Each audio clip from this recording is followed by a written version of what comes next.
Today on CityCast Denver. There's no doubt about it. Denver loves dogs. But what about off-leash dogs? More and more unofficial dog parties are popping up across the city, meaning lots of cute doggies are running wild in our parks. And you, our dear readers and listeners, had a lot to say about it. So me and newsletter editor Peyton Garcia and producer Aaron O'Toole are reading your comments and talking it out. Today is Tuesday, July 26th, 2022. I'm Bree Davies, and this is CityCast Denver.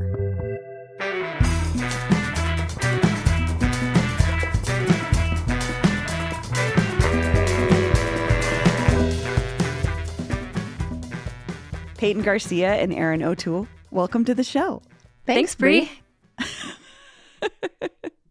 So we're talking dogs and dog parks and off-leash dog situations in Denver today. We're talking about this because Westword had written a story recently about this off-leash unofficial dog parties that are happening in parks. Peyton, explain more what's going on here. Yeah, so the piece talks about how there are these unofficial, quote unquote, dog parties that are happening at local parks. And what that means is like-minded dog owners are getting together at these big, grassy, treed, shaded parks and letting their dogs run loose off leash so that they can play together. And it sounds like there's anywhere from like 15 to 20 dogs running around at a time.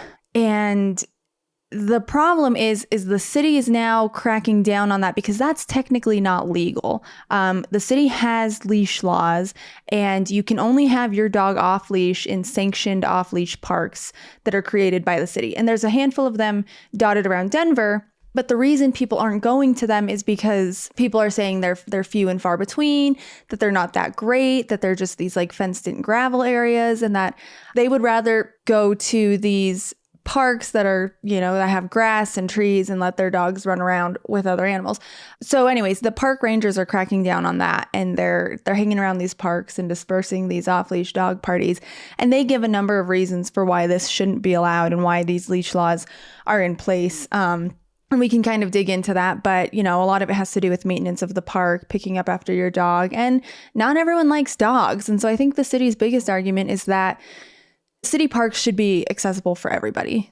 Anyone should feel like they can go there and hang out with their family and have a picnic. And if you're someone who's afraid of dogs, or if you have a dog that's not well behaved, that takes away that park for a lot of people. So anyways, they're cracking down on that. Sounds like they're not trying to issue tickets, but they are trying to educate people and disperse these parties, and they're just becoming a lot more strict on it. But not everyone feels like that's fair. There's a lot of dog owners out there who don't think that that's a fair option. And I just want to add some numbers context to this from the Westword story. So far in 2022, rangers have issued over 3,000 verbal warnings about off-leash dogs, given 130 written warnings, and handed out 100 citations. But the funniest part of this data was department data also shows that about 700 people have evaded park authorities when approached about their off-leash dogs. So like a park ranger is coming towards you and you just walk the other way really quickly, just run away. Yeah, it seems wild. Aaron, you and I are the resident dog owners here on the CityCast Denver team. What did you make of this story? Well, looking at the numbers that you just cited, Bree, I mean, there are a lot of people who are finding that there is a lack of good spaces to take their dogs. I mean, here in Colorado, we love our dogs. We know that they need a place to run around. It's helpful to socialize with other dogs. And when there aren't good accessible places to do that, people are going to kind of make their own. They're going to make their own dog party, so to speak. And that's what's happening. Are you a person, would you participate in a dog party? I probably wouldn't because I'm afraid of getting a ticket or getting educated. But yeah, I don't know. It sounds kind of cute, especially after seeing, I don't know, on social media, maybe last weekend, the introvert dog party. I think my dog would be a part of that one. Like where they're all off leash, but they're just standing around and not going up to anybody. Tell me about your dogs.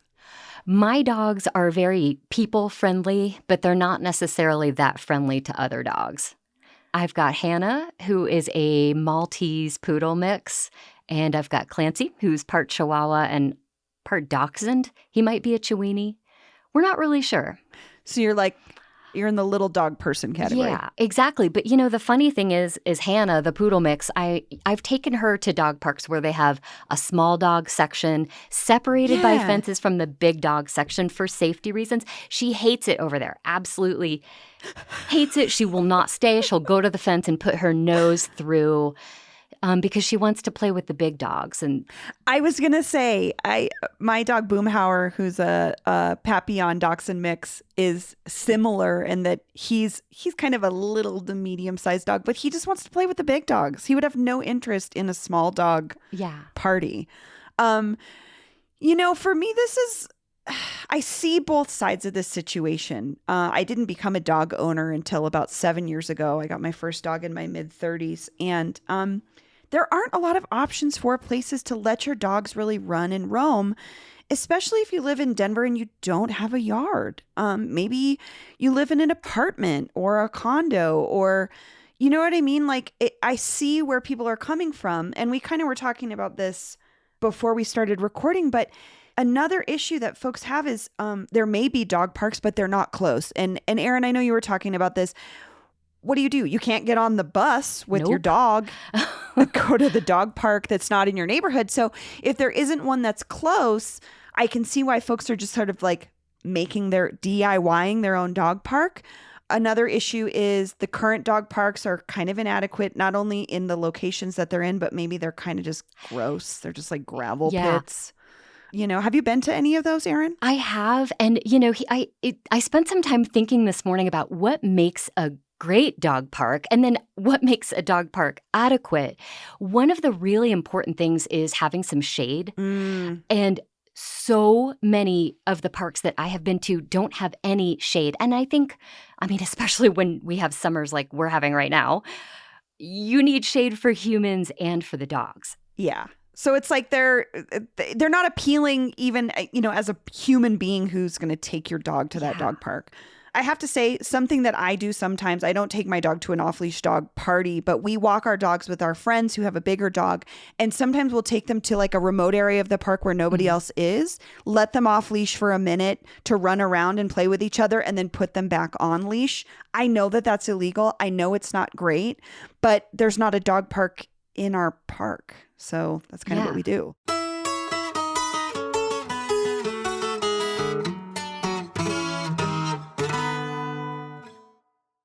Are you still quoting 30-year-old movies? Have you said cool beans in the past 90 days? Do you think Discover isn't widely accepted? If this sounds like you, you're stuck in the past. Discover is accepted at 99% of places that take credit cards nationwide. And every time you make a purchase with your card, you automatically earn cash back.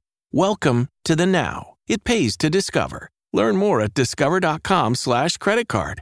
Based on the February 2024 Nielsen report. My cat Freddie loves to be brushed and cuddled. But stirring up his cat allergens meant sneezing and itchy eyes.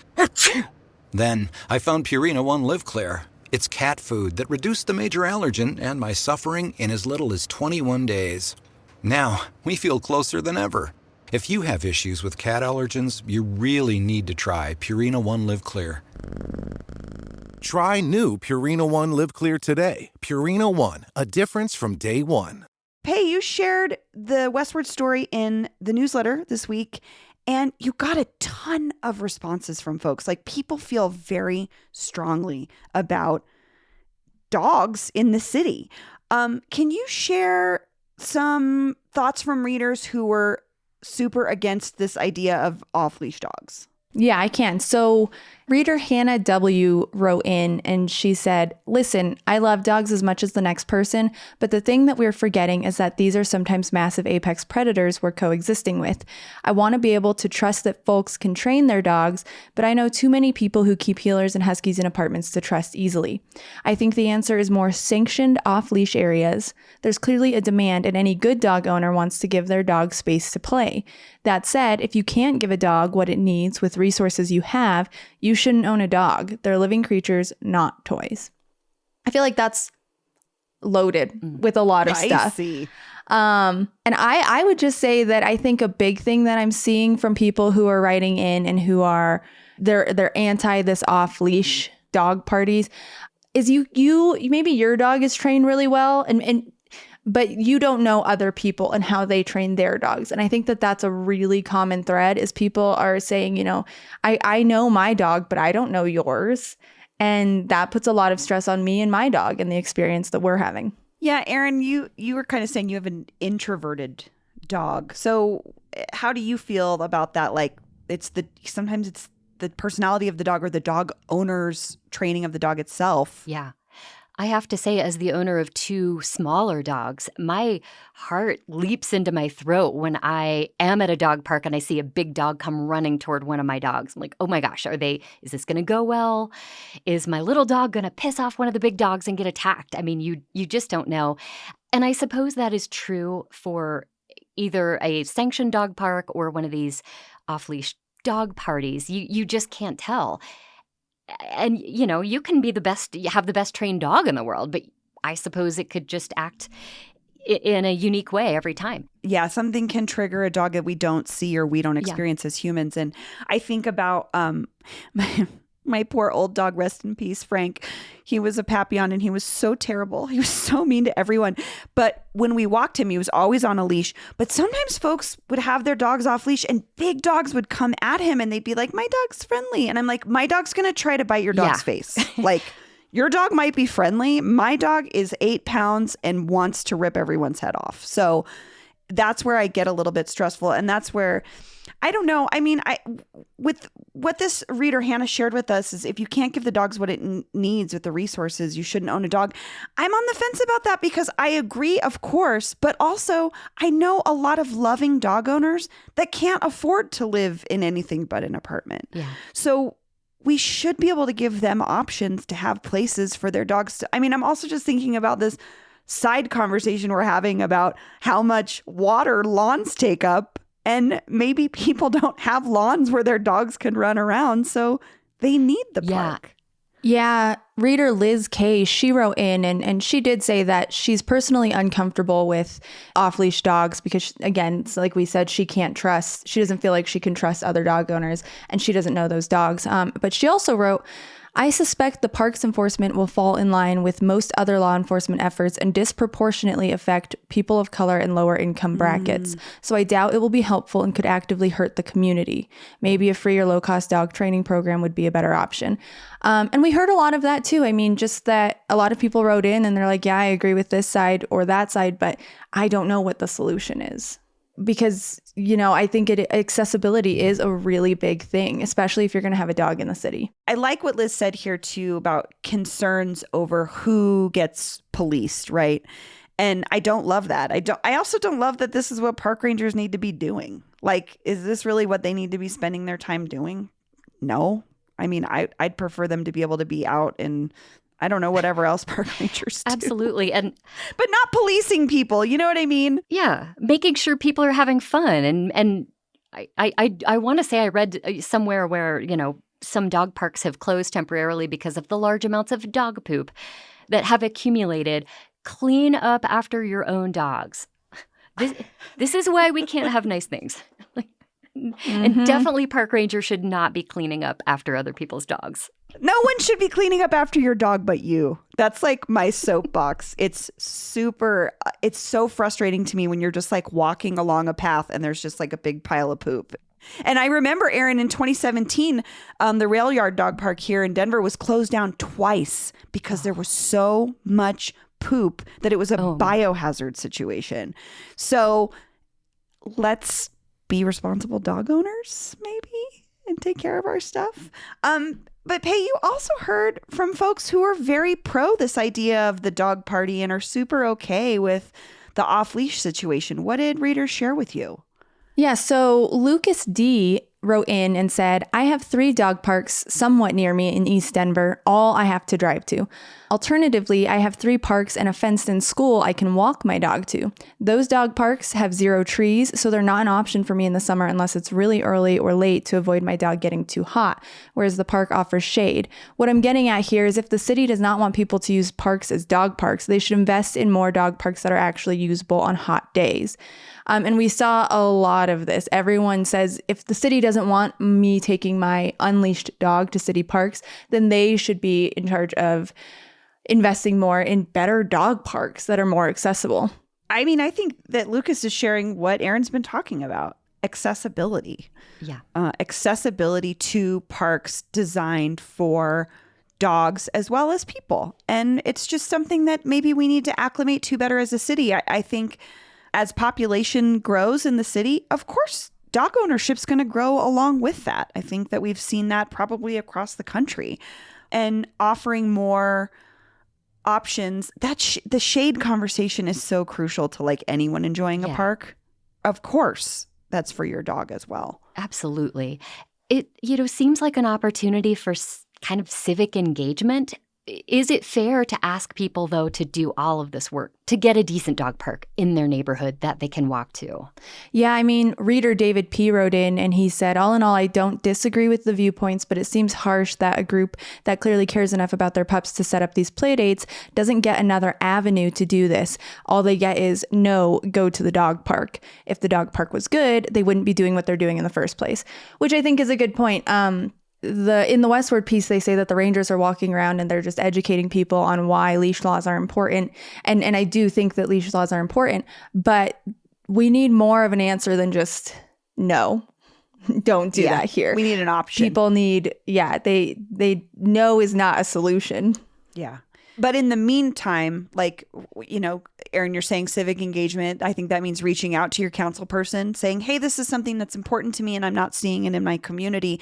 Can you advocate for this for me? Is part of it, but also part of it is to being responsible to your community. And that means being really aware that some folks are super afraid of off-leash dogs. And for good reasons. So in the meantime, like, I don't know, it's such an interesting paradox. What do we do in this moment? I have this I think we have this culture around like having dogs that people just think like, oh, people think you're a freak if you don't like dogs. Like, I am not a huge dog person. I never have been. When I was a kid, I was deathly afraid of dogs. And if a dog came anywhere near me, I'd start crying and freaking out. And my mom would be like, hey, like, keep your dog away from us. And they'd be like, it's just a dog. She's fine. And my mom would be like, she's clearly not. She's freaking out. She doesn't like them. And is that so wrong? Even now to this day, like, I've been walking through my neighborhood and I had we were taking a walk and somebody had their dogs off leash in their yard and the dogs came charging at me and they were big. I want to say they were like boxers or something. And they came charging and they were barking and they don't sound friendly. And the owners were just like, it's fine.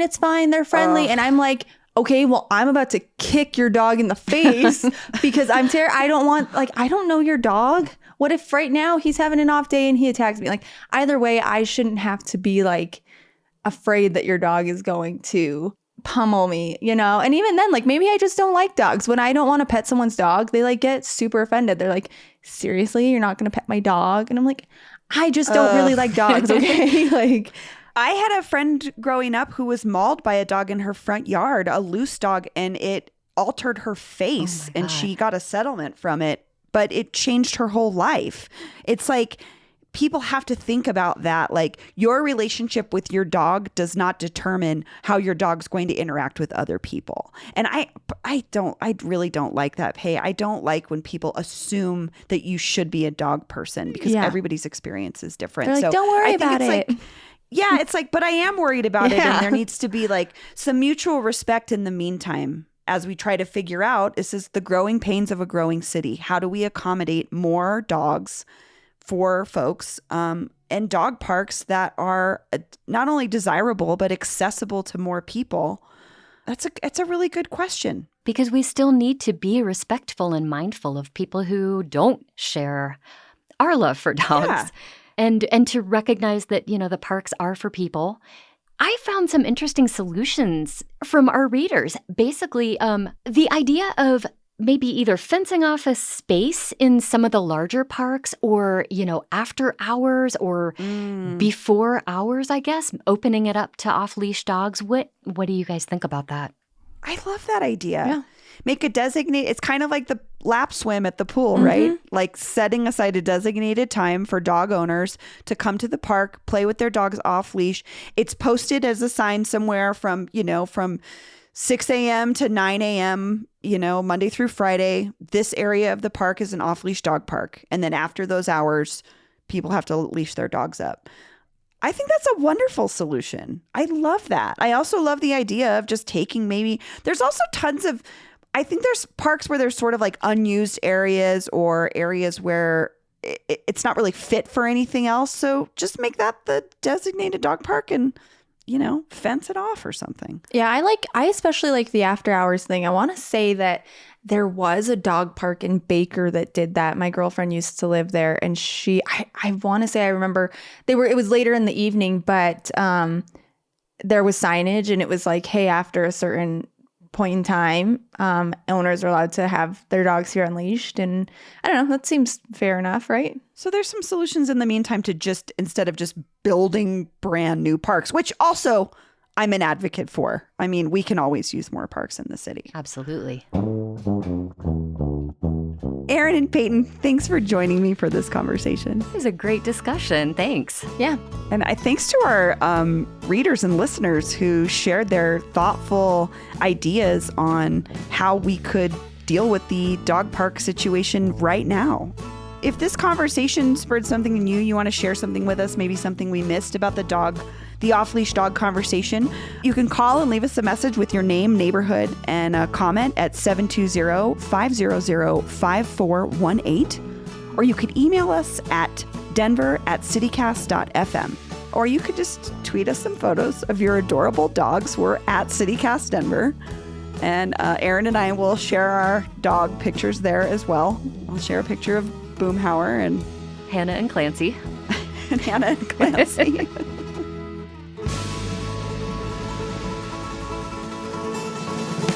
And here's what else Denverites are talking about. The Denver District Attorney's Office has officially filed charges against the man officers say pulled a gun on them in Lodo a few weeks ago. According to the Denver Post, the situation led to officers shooting into a crowded street when clubs were letting out and injured 6 people as well as the alleged gunman. The 3 officers involved are still on leave, and the investigation into why they fired shots into a crowded downtown street is ongoing. Soon, riding the bus will be free. For a month, at least. 303 Magazine reports that this August, RTD's trains and buses will be free to ride. I'm telling you now because maybe you're like me and you drive everywhere. But what if we planned ahead and incorporated bus rides into some of our travel plans? That's RTD's hope, at least, as they look to lower ozone levels, which can be extra brutal this time of year. That's all for today here on CityCast Denver. If you enjoyed the show, why not take a minute to tell a friend about us? Rate the show wherever you get your podcasts and subscribe to our morning newsletter. We'll be back tomorrow morning with more news from around the city. See you later.